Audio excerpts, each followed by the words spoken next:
Hey, what's up, guys? My name is Toby. And my name is Heidi. And we are here to tell you that... Welcome to Crypto Tips. Yes. The bull run is still intact. Don't panic at all. Please don't panic. At least not yet. There is a time and a place, and we will let you know. And there's never a time and a place to panic, though. So please don't panic.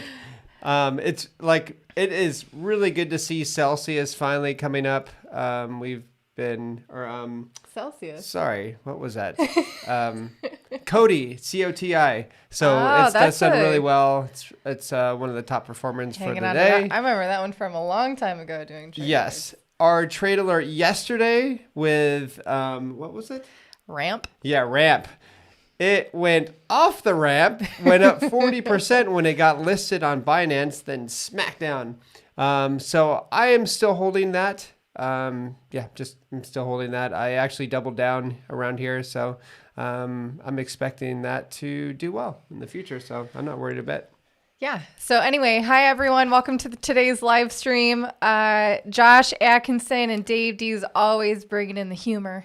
Yes. Everyone donate a Bitcoin to Dave D so he can get fired and just hang out in a live chat all day. Mark, Richard, Ed, Cole, good to see you guys. Sergio, awesome. Trader Zen. Yeah, good to see you guys. So, well, let's just talk about that trade alert real quick. I think it's something that we've always, try to keep as authentic as possible is, what we're doing in crypto, why we're doing it. We're not experts. We never claim to be. We're never saying, we're going to get some guaranteed profits because that's what scams do. And when we get into coins like our most recent trade alert, for those of you who are Patreon members, we got in before it was listed on Binance.com. Usually that's like a, indication of it's going to perform well, at least in the short term after that. We didn't know how short term that was going to be, but it's just another reminder of how crypto will keep you humble. It is a brand new asset class, brand new kind of a thing. Like there's no guarantees in crypto. And it's all just kind of fun. So ramp in any way, shape and form is, second layer solution. We put a little bit of money into it, and we're going to be holding on to it to see what it does. I think we're going to do really well. It's just right now the liquidity is really tight, and the the market cap is really low. It's only 80 million. Like, it's not even really being talked about very much. So $80 million market cap, and I think there was $164 million traded today. So somebody bought 164, unless it's wash trading. So even have that. So $80 million was traded, and bought up. Okay. For every seller, there's a buyer. For every buyer, there's a seller. So yeah, just think about it that way. And we haven't really gone down that much compared to yesterday. So yeah, I'm fine. Oh, we're golden. Yeah. So anyway, let's talk about BlockFi and Celsius and these other kind of CeFi lending platforms compared to DeFi. For those of you who are joined up on our free newsletter, goes out every Sunday, you will have gotten a heads up about this topic.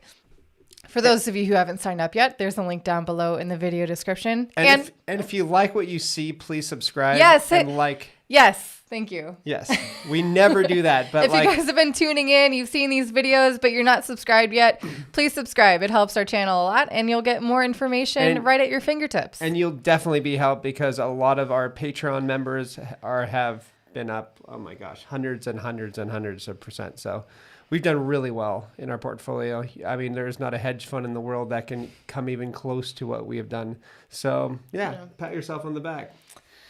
Good job. That's what a bull market does, though. Exactly. Dave D is asking, are we comparing BlockFi and Celsius? You also need to look at Nexo too. Yeah, for today, we're going to just compare BlockFi and Celsius. I think these are two of the most popular options. Nexo is definitely one that is mentioned quite frequently in the live chat here. So maybe we'll be doing a video on that as well. But yeah, so today we're going to talk about BlockFi, Celsius, and this week we're actually going to be doing a tutorial on BlockFi. So to give you a little rundown of what to expect, but there's some stuff to talk about. But if you guys want to sign up for BlockFi before we have an affiliate link down below in the video description, which helps us out. So yeah. Yeah. Hopefully it helps you guys out too. Does it give them like a discount or something as well? I didn't. Hopefully. I don't know. I think so. Kevin Maybe. Cross, thank you so much for that. Appreciate it. Super chat. Awesome. That's great. Any message you want to send with that as well, we're happy to read it off for you. Cool. So what kicked off this topic really, in addition to generally, our interest in learning how to take our profits during this bull run, lock it into a stable coin, and how can we make that money that's already worked for us so well during a bull run work even harder during a bear market when profits can be very hard to find. So platforms like BlockFi, Celsius are these CeFi, centralized finance platforms. They're centralized because basically you're giving them your coins and whatever they do with them is happening off chain. It's kind of in a private manner. So it's in a very centralized manner. They have centralized control over the funds, who they're lending it to, all that stuff, compared to platforms like Aave or Curve or Synthetics, or Maker as well, I think is another one of these platforms that all happen on chain. A lot of transparency with that. Obviously, it being a blockchain-based platform, decentralized, so that everything has to happen on the blockchain, and there's a lot of transparency with that. So anyway, let's talk about BlockFi. A ton of YouTubers are promoting it. We're going to be doing a tutorial on it. So what do people need to know about it that isn't being said? There's a lot of YouTubers talking about it, but they're not talking about this. So let's get into this. Yeah. Anyway, the thing that kicked this all off is this article that from a blog, a really cool blog, and a link to this blog, again, is down below in the video description, from Arca. The title of the blog post is BlockFi, Grayscale, and Shadow Banking Illustrate Why DeFi Really Matters. It was a really well-written article, and I love it when I find something really well-written. They talk about BlockFi and, the whole business, the whole how they're going to earn money is basically, ideally, you would have an equal amount of people who want to borrow Bitcoin with an equal amount of people who want to lend Bitcoin, so that the people who are borrowing Bitcoin, that interest that they're paying is going to be, directly passed over to the people who are who are lending their Bitcoin. But the fact remains still, I've written about this months and months ago, much more people want to lend their Bitcoin in order to receive some kind of an interest payment, rather than compared to people who want to borrow Bitcoin, who want to pay to borrow Bitcoin. Basically, we have a whole bunch of people holding Bitcoin, and they want to see even more profit compared to just the price appreciation. So when you have a company like BlockFi, whose whole model is, facilitating both sides, what do they do when the one side that would be providing most of that income, that percentage they're supposed to be holding out to the lenders, that side is just short-sighted? What are they doing to earn an income to repay everyone who wants to be earning an income on their Bitcoin? So that's something that is kind of shady with BlockFi and Celsius. There's not a lot of details on, how they're earning this income if there's not people on the other end of that transaction. What do you think? Yeah, there has to be another side. They have to be making money, to make up for the loss of the amount of people that want to borrow. You know what I mean? So if there's always people that are just giving their Bitcoin and they're receiving, they're not able to lend it out, then where are they putting their money to make up for that loss of revenue? Mm-hmm. So, it's like, I think Cred Capital was a competitor for Celsius and BlockFi, and they went bankrupt, and I think they, these, just because it's centralized and because it's a well-known name doesn't mean it's actually totally safe. Mm-hmm. So for me, I'm wondering how they're actually making their money, because they're not. I think it's 1/5 the amount or something like that. It's a sharp contrast. I have something. Okay, so I have some stats. So let's take Aave, right? So Aave is an on-chain. You can see it's very transparent what they're doing. Okay, so for instance, total deposits for Aave is 5.3 billion. Total borrows is 1.3 billion. Over 50% of this was stable coins. Okay, utilization 24%, 1.3 billion borrowed for every 5.3 billion deposited. But they are constantly changing their interest rates, right? So they're always due to demand. So that's actually really smart. It's very transparent. Everybody knows what's happening. So I mean, Aave is like pretty legit, you know? I think that's in terms of really like good. knowing what's happening, there's not a lot of questions of like having to trust what they're saying is happening. It's all on chain, and that's the complete beauty of it. Again, if you read my newsletter, you'll know that these decentralized platforms like Aave, like that whole concept came about first. And then now there's this huge influx of like Binance doing staking Bitcoin. That's a whole thing. The vocabulary is not it. You cannot stake Bitcoin. It's you lending. can only lend it out. Yeah. But like, for example, going back to BlockFi, maybe even Celsius as well, like how are they making money? It's off chain. So they could be, it's all... They could be gambling big time. Yeah, and there's evidence of that happening on centralized exchanges over and over again, where they're taking these user funds. It's still like represented as a number on your account, but you don't have any proof that that money is actually there. So for all you know, they're taking your Bitcoin and trading it on other exchanges and doing all these funny things because they need to keep making ends meet, basically, because it's kind of like a pyramid scheme. I'm not saying that's what's happening with BlockFi or Celsius, but basically there's a lot of gray area. All that being said, I do think BlockFi is a relatively safe platform. They have partnered with Gemini. So their custodianship seems to be legit. Also, another really solidifying thing for BlockFi is that all funds are secured. So if something were to happen, there was a theft or whatever, they fell short on their side for whatever reason, you're not necessarily going to be having that loss. Celsius doesn't have that. There are some platforms that offer like insurance for especially platforms like Aave, like these decentralized finance platforms. I definitely encourage you guys checking out any kind of insurance that you can get for your funds that way. But let's see. Well, talk about if you put a certain amount of money into BlockFi. Yeah. You're only getting there's okay, so if we're going to continue down like comparing BlockFi and Celsius, which I think is a good idea, there are some differences. First off, you should know that Celsius, they have their own coin, CEL, and that is the coin that they offer the best interest rates in. So technically Celsius offers better interest rates, but it's only with that particular coin. And additionally, that coin is not accessible to US customers. There you go. So,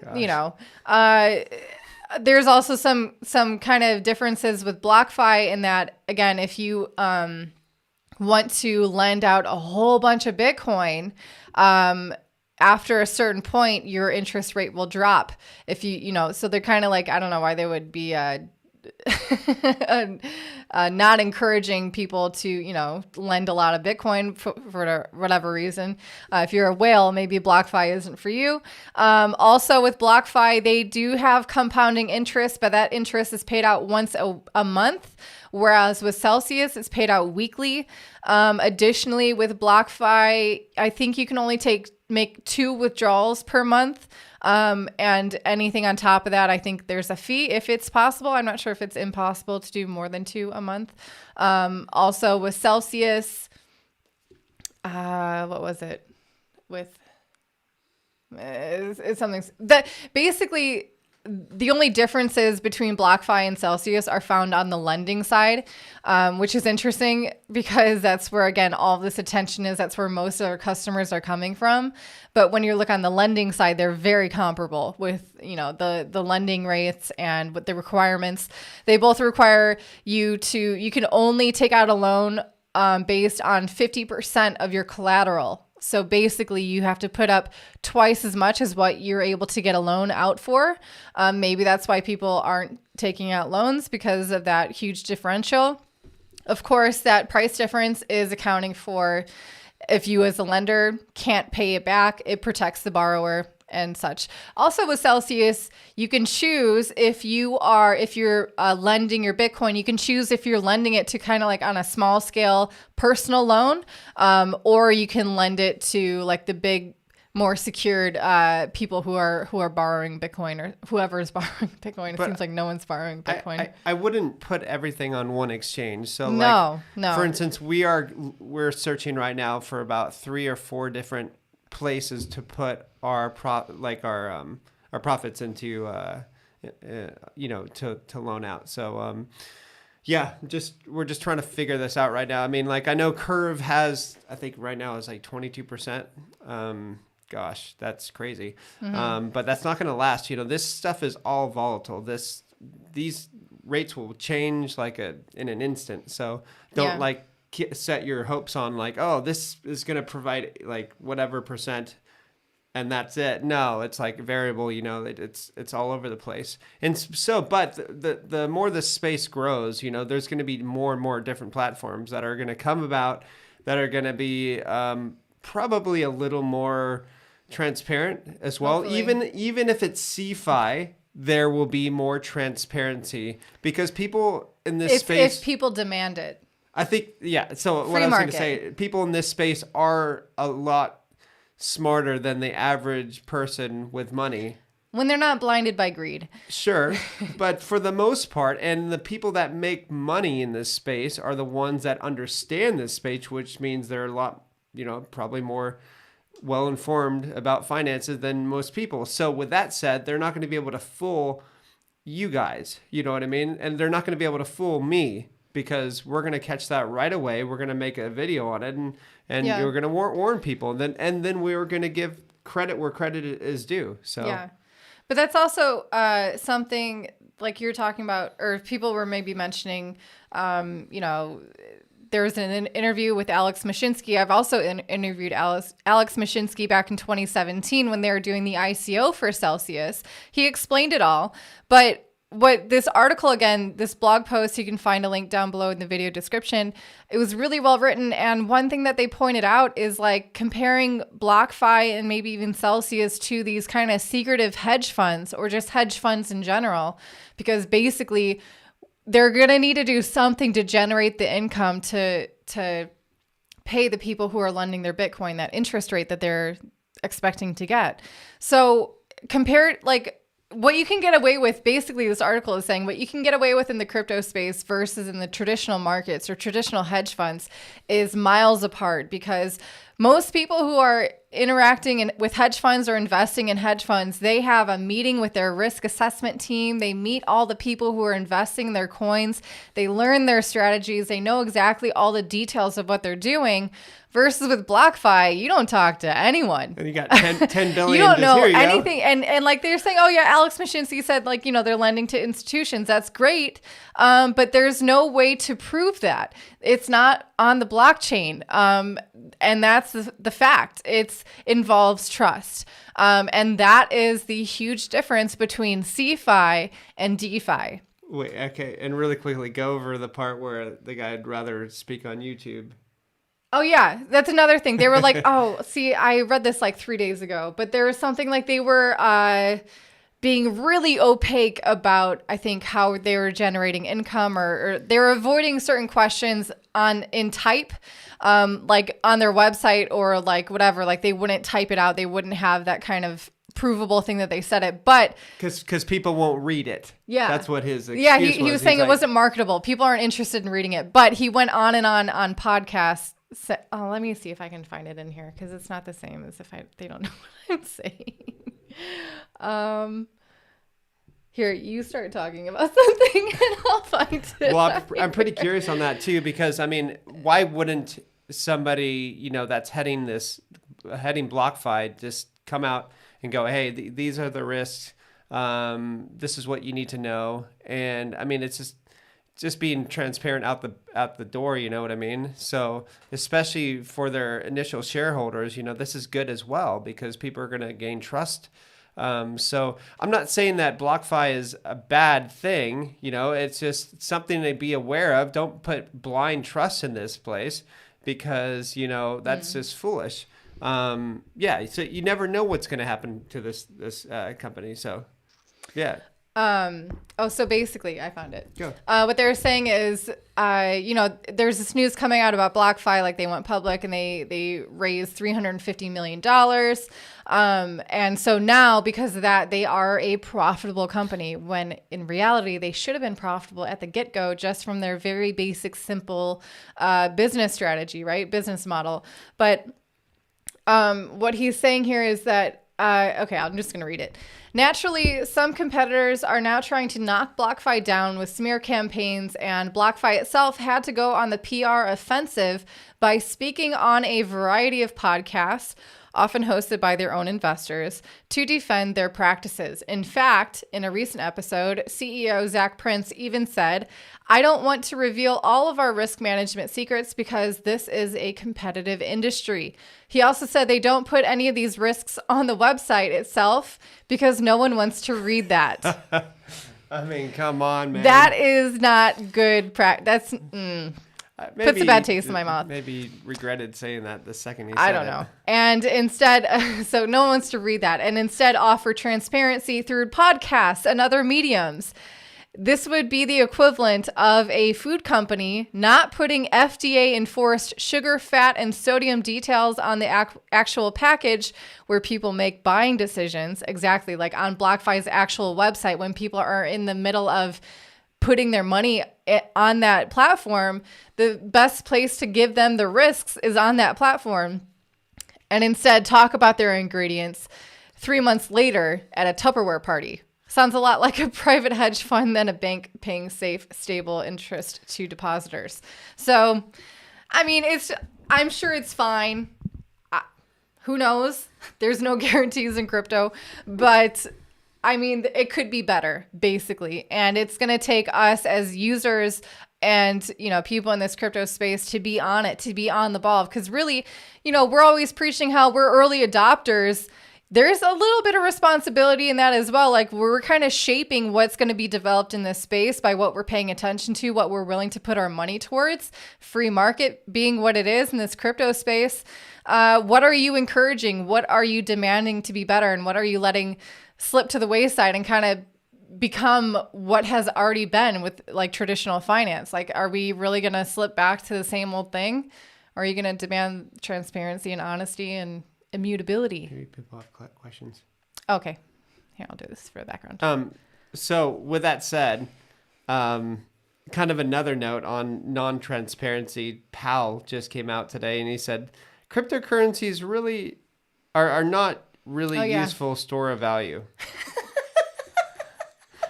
I mean, wow. This guy knows what he's talking about. How much... I mean, not all crypto. Hey, I will say that not all cryptocurrencies are really useful as a store of value. Most of them are much better as store of value than what he prints out on a daily basis. Right? I mean, like, do people fall for this anymore?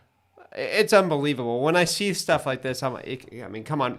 Why does CNBC, which is complete garbage, I mean, why would they even give him like a platform? I don't care if it's the Fed president. He's meaningless. He's the Fed president. That's why. I mean, like, gosh, he's so stupid. He's the guy who's like, he's signing their paychecks. Oh, you're right. Whatever.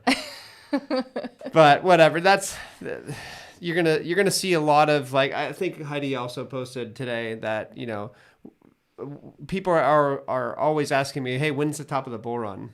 And I'm just like, hey, listen, go on CNBC and see how much they're actually talking about Bitcoin. Mm-hmm. And you just go in there and they're hardly talking about it. Yeah. So this is where that big money's still buying. You don't have to worry about a bear run, whatever. Take advantage of these drops. I think it's really important. I'm trying my best right now to research companies that or projects that are, undervalued, preferably under 100 billion. That would be great. I'm looking, I mean, there's so many projects coming out right now. It's really difficult to choose which one to deploy capital on, but, we're doing it probably a couple times a week now on Patreon. So yeah, last week was pretty I don't want to bug my Patreon members too much with too many trades, but, I'm just being transparent in like what I'm doing. Not trying to incite too much panic. Well, or not panic, but FOMO. FOMO. There it you goes go. both ways. It's a little bit of it anyway. Yeah. So Josh Atkinson. I'm sorry if I keep mispronouncing your name. What about that dang book? I'm waiting for my signed copy. Yes, it's coming about. I'm on chapter 2. A few more chapters to go. And definitely will be turning it into an NFT.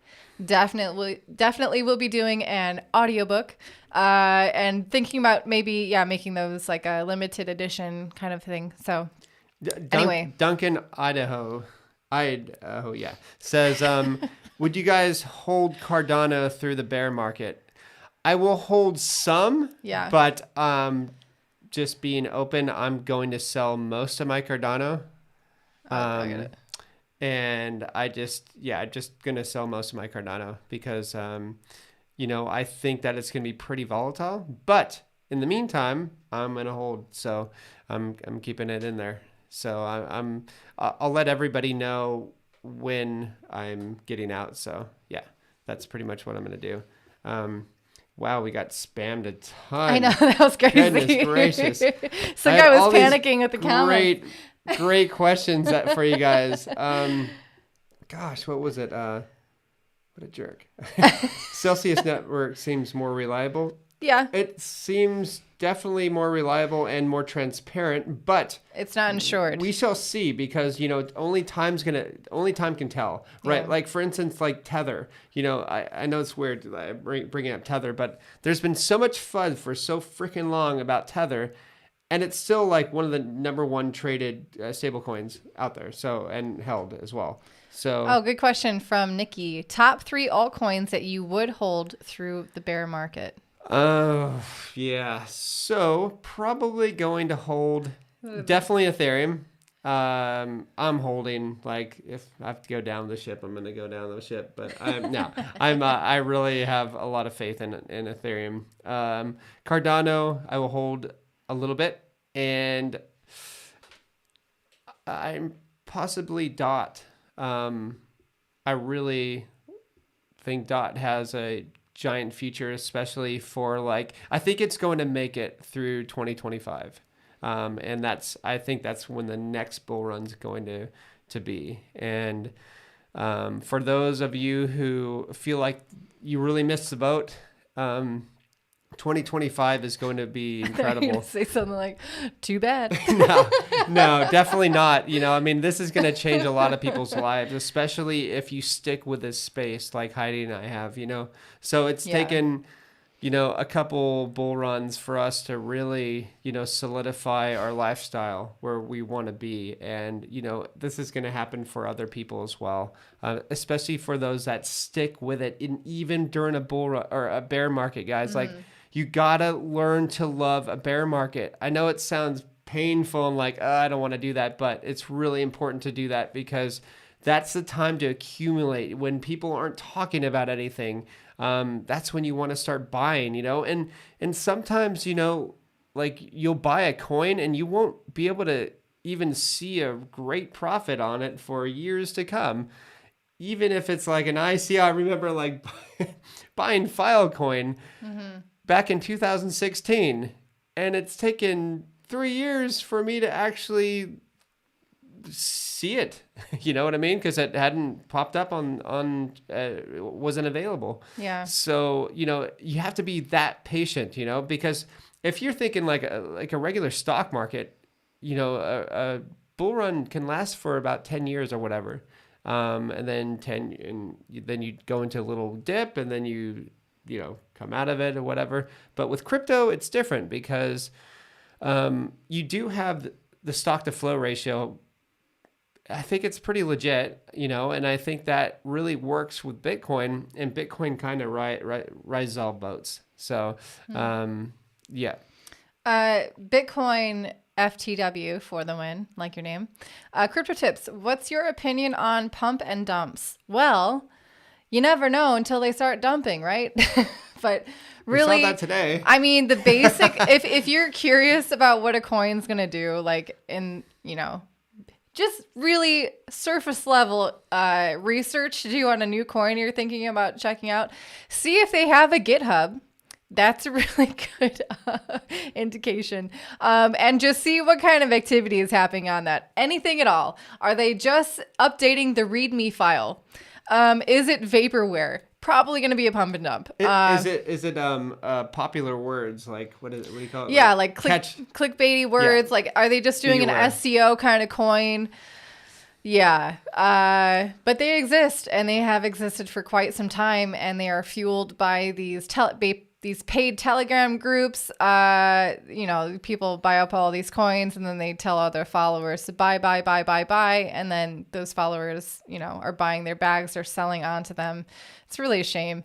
That's why whenever we do get into like these new super risky coins, we're always saying how risky these coins are. Whenever you see our portfolio updates at the first of every month, I do a huge write-up of explaining, all of our positions and why we're in them. And for those tiny, like 0.005% of our portfolio kind of coins, those are extremely risky. We're not investing very much in them. So they might be pump and dumps, but I'm not going to be promoting them wildly or talking about them really at all. If they go up, cool, I'll take profits. If they go down, I'm not going to be bankrupt. So, yeah. Dragon Ball, good question. What are both your thoughts on the next crypto trend after NFTs being layered to derivatives and exchange products?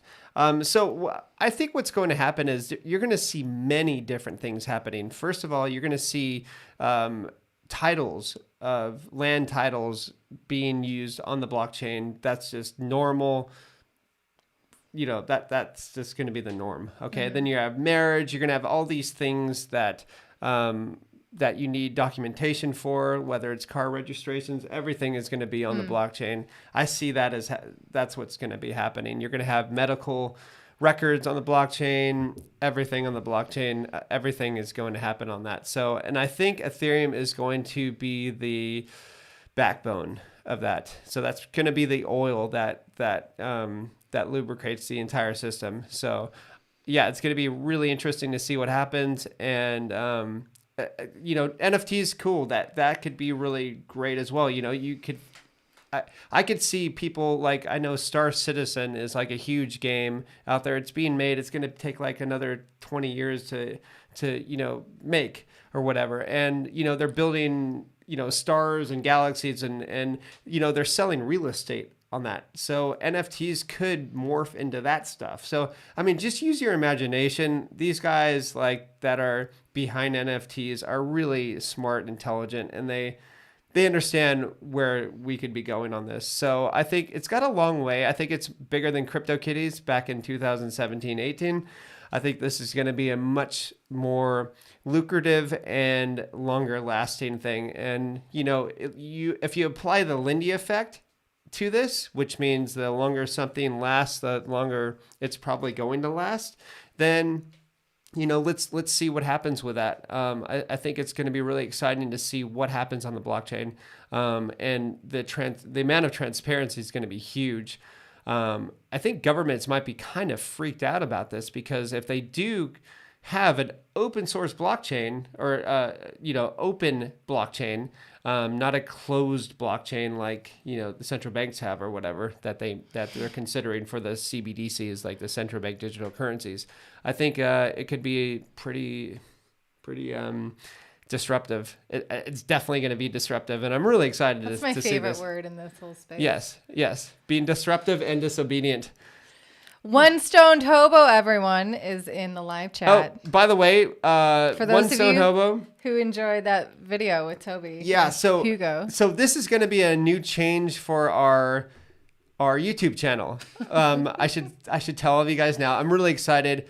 Hugo is is one of my best friends, and we talk freaking nonstop about crypto. Yeah. On a daily basis. We're just addicted to this stuff. And so he's really good at charting, picking coins out. A lot of the coins that I'm choosing, some of them is his idea. He's introducing me because I'm busy doing like other stuff, helping with crypto tips and trying to find, certain low cap coins.